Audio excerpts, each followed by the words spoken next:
Et si l'homme qui partageait sa vie avec une influenceuse mondialement connue avait commis le crime ultime juste pour continuer à faire semblant? Une vie parfaite sur Instagram, des photos en yacht, des dîners étoilés, des vêtements de luxe.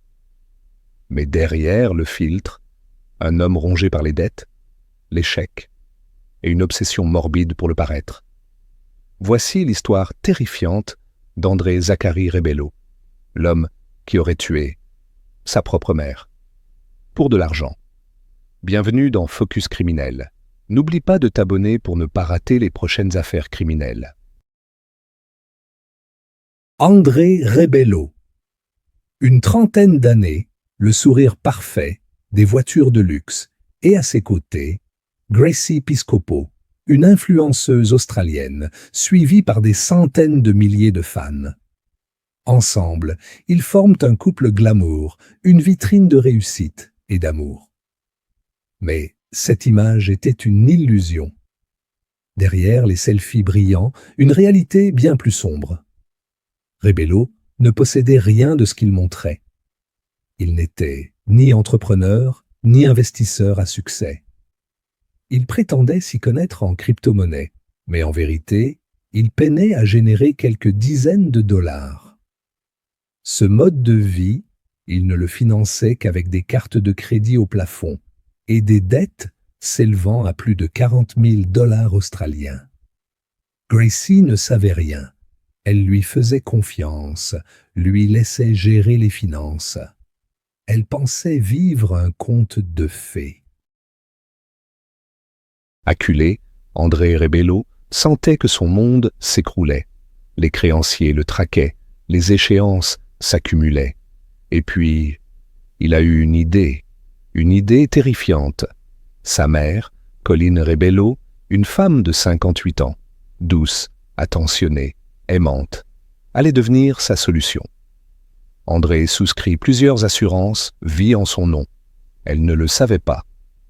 Il se met comme bénéficiaire unique. Montant total estimé, 1,15 million de dollars australiens. Quelques jours plus tard, le 25 mai 2020, le corps de Colleen est retrouvé dans sa salle de bain. Apparemment morte, naturellement.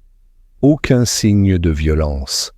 La police ne suspecte rien. Mais André ne s'arrête pas là. Pour réclamer l'argent, il falsifie des documents médicaux.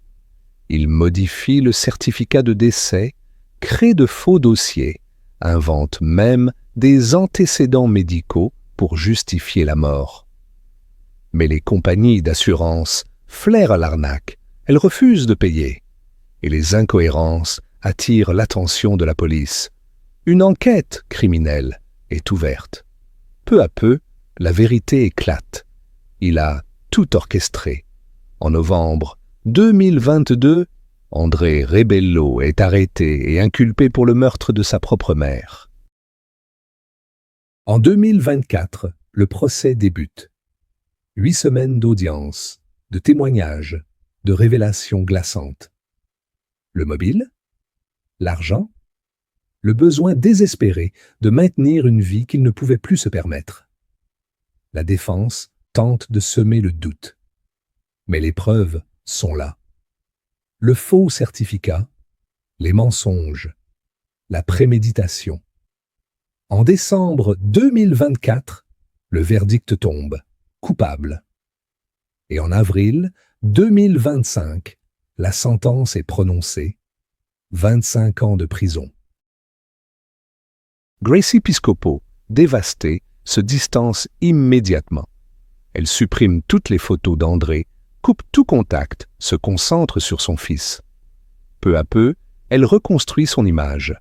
D'influenceuse luxe, elle devient mère courage, femme forte, résiliente. Mais pour André Rebello, c'est terminé. Il a tout perdu. Son image, sa liberté, et surtout la vie d'une mère qui l'aimait inconditionnellement. L'affaire André Rebello est un cauchemar moderne. Un avertissement glaçant sur les dangers du paraître à tout prix. Derrière une vie trop parfaite peut parfois se cacher un monstre. Merci d'avoir regardé Focus Criminel. Si cette histoire vous a glacé le sang, dites-moi en commentaire ce que vous pensez de cette affaire. Likez, partagez et abonnez-vous vite car d'autres affaires arrivent.